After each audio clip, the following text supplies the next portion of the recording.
All right, so welcome everybody that's here this morning. My name is Emma Carpenter, and I am the president of 12 Weeks to Wellness. If you're not aware, 12 Weeks to Wellness is a wellness and nutrition coaching company. We have been in business for over 20 years, providing coaching and wellness services to organizations across Canada in French and English. And today I have the pleasure of doing this conversation with Ruth Ann Weeks. Welcome, Ruth Ann. Thank you. I'm happy to be here. Yeah, so great to have you. So the topic that we're going to talk about today is a really important one. So we're going to talk about leading with intention and practicing the power of the pause. So we're going to explore how to better managing emotions at work and at home, and we'll discuss the power specifically of pausing to respond thoughtfully rather than reacting impulsively. So for those of you that don't know Ruth Ann, so Ruth Ann is the founder of Harmony in the Workplace.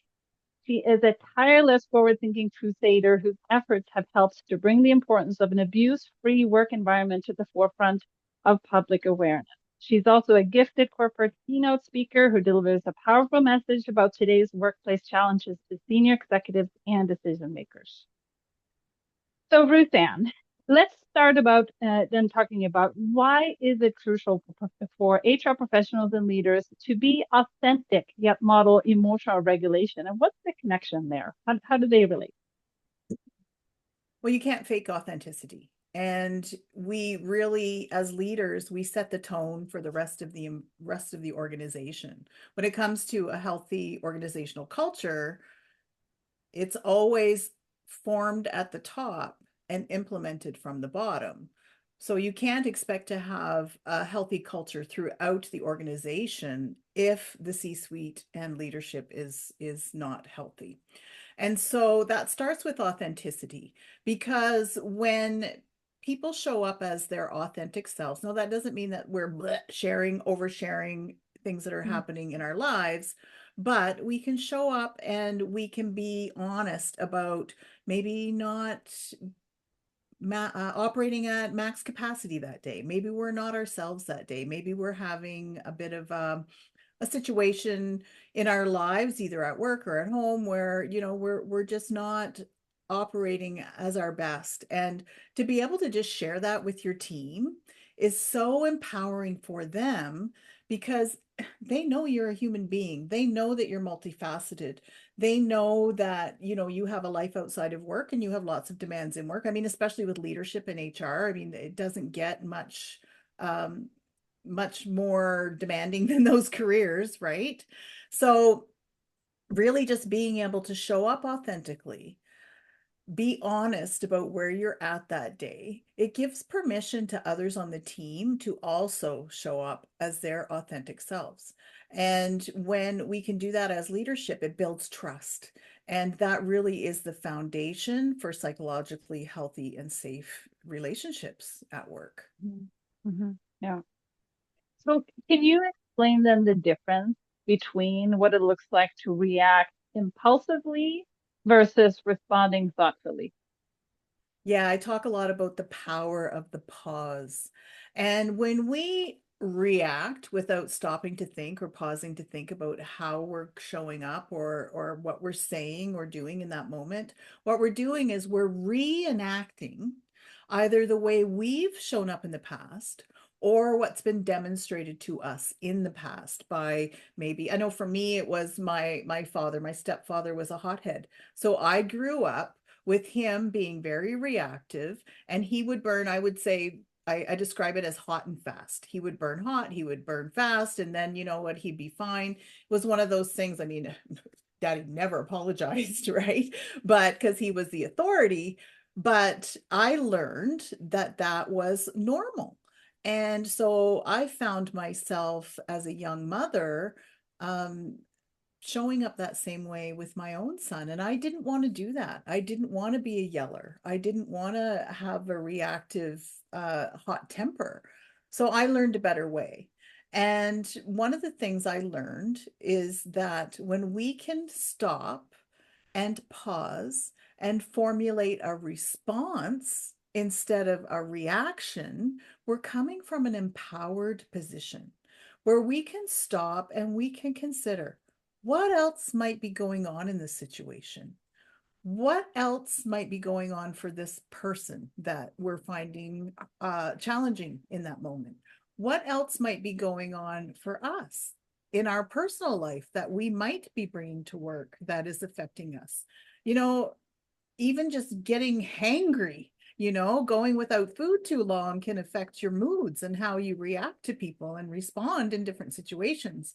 So even just really pausing and coming from that empowered position, giving the spirit room to work in your life, if you know that you're a spiritual person, checking yourself, checking the situation, checking your bias, checking your empathy, and formulating your response is coming from an empowered position. And just that pause, if we can get good at practicing that pause and implementing that into our day to day, that can really change our relationships.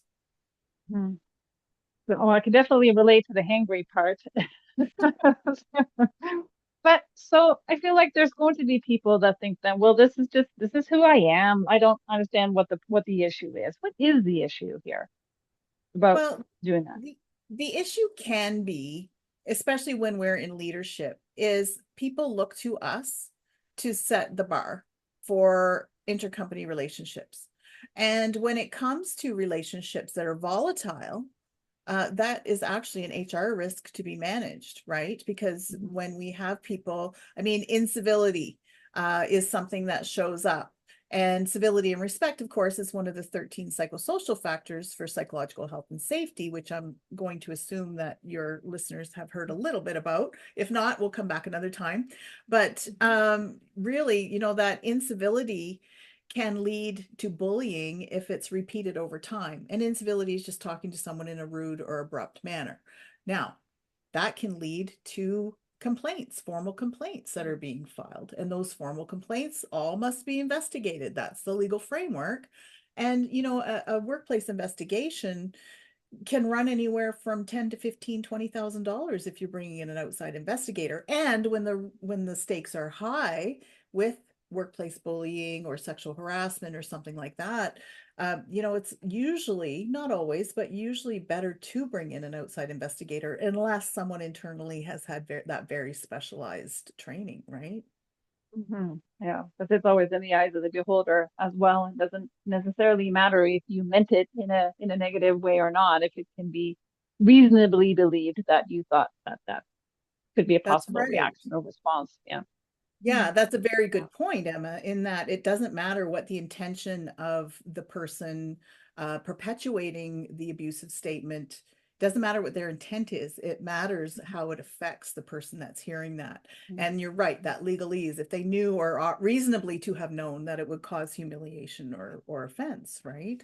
And there is some subjectivity there, but I like to say that, proper communications, especially in the workplace, respectful communications, it's not a gray area. It is black and white. Even sexual harassment, I've heard men usually say Mm-hmm. that sometimes, they're afraid because they think it's a gray area and they're afraid of misstepping. And it's not a bad thing for them to be reviewing that, but there really are black and white do's and don'ts. So there's, what is expected and prohibited conduct, and also what is regular management duties. And it's really important for staff to be aware of that as well. I mean, especially leadership, but we expect them to know. It's staff that we need to make sure they're aware as well, right? If you think it's gray, it's probably black. Yeah, yeah, yes, probably.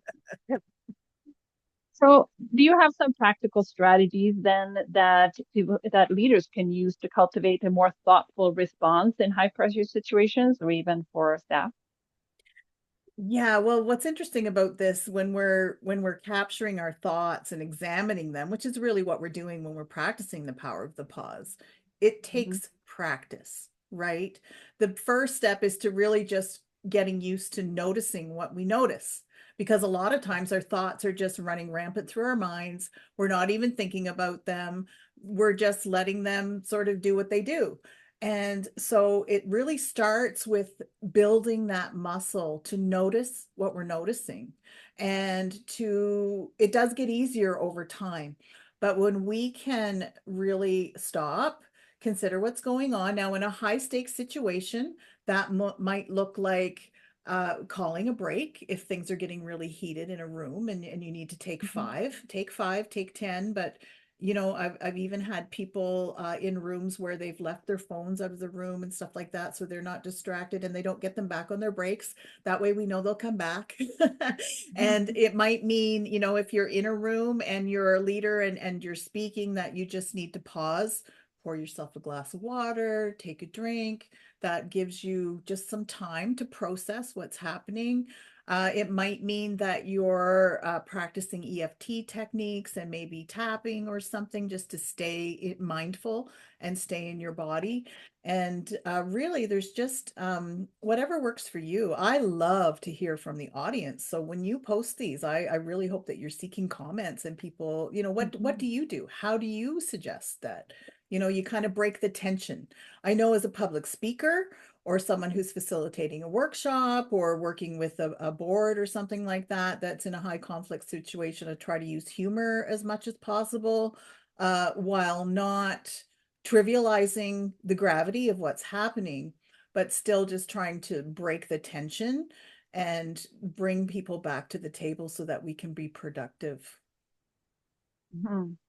And I think so, like, I guess one of the things, if you are a hothead, like your dad in this case, um, how do you kind of feel like it's not until you're in it, until you've already reacted, that you would be able to sort of take that pause and noticing that, oh, this was not how I wanted to respond right now. How do you backpedal that?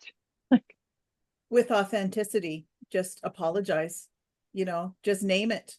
Name the behavior that you wish you had done differently. Name what you wish you had have done instead, and just apologize and ask for forgiveness. And really, I mean, even be authentic enough to say, this is something I'm working on. Like with my dad, he was reenacting what he knew and how he had been raised. And, I've forgiven him. He's no longer with us, but I've forgiven him a long, long time ago for that. I don't hold it Mhm. against him because he Yeah. was doing his best. And that's another thing that can really change your relationships, is just to accept and know that everybody is doing their best. And sometimes that's a lower bar than we would want. But when we do that and we practice that grace and give people that grace in their maybe not their best moments, they're more likely to extend that grace to us when we need it. And we're all going to need it at some point because we are human beings. We're not human doings, and we show up in different ways all the time. And just really being brave enough and having the psychological safety to ask for forgiveness when you've screwed up. Nothing will endear you more to your team than being authentic and apologizing when you mess up. Mhm. Yeah, I love that.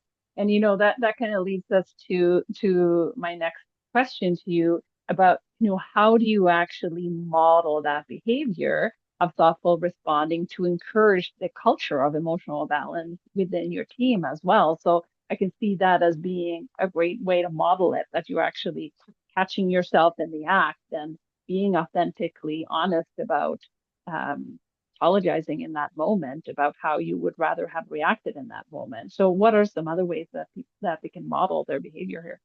Well, and it might not always be in the moment too, Emma. It might be Mhm. something that, you don't even realize in the moment. It might take a while for you to not be angry about something. And it might be the next day that, that you come with that apology. And that's okay. That is okay. We process things, right? We react and then we Mhm. process things. Or even if, we respond, it doesn't mean that we're actually even responding in a way that is healthy and that we wish we had have responded. Even if we do pause, we might, have an awareness as we process things that has come up later, that we want to revisit that thing. I think really what we need to do is just give people the time to process information, give and to talk to them in the way that they want to be addressed and talked to, spoken to. Some people are going to want verbal communication. Some people are going to want to prefer email communication, especially when, stakes are high or there's a lot of detail. Um, and it's always a good idea, even if you do it verbally, follow up with an email. Now, it doesn't have to be for every single little conversation, but follow up with an email. This is what I heard you say, and just I want to make sure that I'm hearing it correctly. And really just having that respect and holding that grace for people and the respect to communicate with them the way they want to and ask them because they'll know. And I always recommend that check-in conversation happen routinely, and it doesn't have to be a big formal thing. I have a list of questions that you can ask instead of how are you, just to foster growth and facilitate conversations around rapport and that kind of thing. And really, so there's simple things. They're like, what would you like to have done more of today? How could your day have been easier? Mhm. What would you like to have done less of today? Just Mhm. asking those questions can tell you so much about your team and about people. And that's the other thing, to build levels of psychological safety and trust takes time and intention. It doesn't happen overnight. And trust is fragile. It's built slowly over time, but it can be fractured in an instant without the proper, you know, asking for forgiveness or really correcting your own behavior with your team if you've misstepped. Mhm. Yeah, and I think the other thing that you're talking about how people like to communicate and via email as well, and I think that's the other piece here. It's one thing, speaking verbally to someone or over the phone, but there's a lot of reactive responses happening on the email as well. In many Yeah, cases, it's almost like it's easier to hide behind that and fire off that email, and just the importance of maybe sitting on that email a little bit. right. I always recommend, especially if the stakes are high, sleep on it. Always Yeah. sleep on it. And if you still want to send it in the morning, send it, but always Yeah. sleep on it because things sometimes Yeah. will look different after some time has passed. Yeah. So just to wrap up then, what are some specific steps that the leaders can take to create that supportive environment where employees feel safe and empowered? We can just narrow it down to a few steps. What are your recommendations? Starts with you. The only person you can control is you. So always work on your own personal and professional development. Always be learning the best leadership styles, always be learning be learning about yourself, right? Be learning about your biases, be learning about how you show up. And then once you're working on yourself and making yourself the best you can be, ask your team I mean, these happen concurrently, but ask your team what they need, how they want to communicate. Ask them how often they want to meet with you. Clear leadership and expectations is one of the psychosocial factors of psychological health and safety. So people need to be able to access you, to ask a question, or even just to discuss, something that's important to them, and just always constantly be having those check-in conversations because leadership, I always like to make the distinction between management and leadership. Management is about tasks. Management is about, scheduling and budgets and making sure everything's happening the way it needs to for the operations of the business, which is super important. But leadership is something different. Leadership is about building those relationships, setting that vision, make sure people know where they are in creating that vision and reaching the overarching strategies of the organization. And so really just being the best you can be, and then asking your team how they want to fully participate and what their expectations are of you. Doesn't mean everybody gets everything that they want all the time, but they'll know that you care and that you want to include them authentically. Yeah. So much value, Ruth Ann. I loved our chat. You just bring so much value and wisdom in this conversation, and I hope we get to have you back another time to talk about um, more important topics like this one. If people want to connect with you, where would they find you? They can reach out to me anytime. My website is harmonyintheworkplace.com. My email is info@harmonytraining.ca, because when I was a sole proprietor, or I started out as Harmony Training and Development, and then when I incorporated, I changed the name. So my email is still info@harmonytraining.ca, and my phone number is 780-460-1019, and a consult is always complimentary. Amazing. You are just lovely, Ruth Ann, and it was such a pleasure to have you here. Please, everybody, follow us on LinkedIn, check in there. We always have these conversations at least once a month when we bring in an expert to share their wisdom around wellness in the workplace and well-being. So I hope to see you all soon again. Thank you so Thanks for much the for op coming. Thanks for the opportunity, Emma. It was great. Thanks, Ruth Ann.